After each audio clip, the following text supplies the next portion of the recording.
Hey everyone, welcome back to another episode. In today's video, I'll be showing you the steps on how you can log in into your Ubisoft account.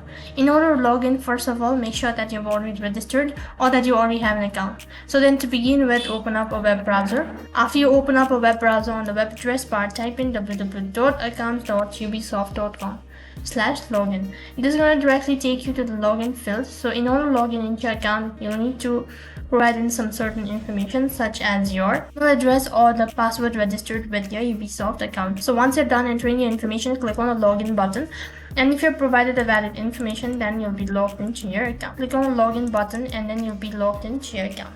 However, if you're unable to log in into your account, then you can tap on forgot password to update your information, and that might be able to help you with the recovery. So in this way, you can log in into Ubisoft account. That is all for this video. I hope the video was helpful. Make sure to like, share and subscribe to our channel. Also make sure to comment down below for any further queries.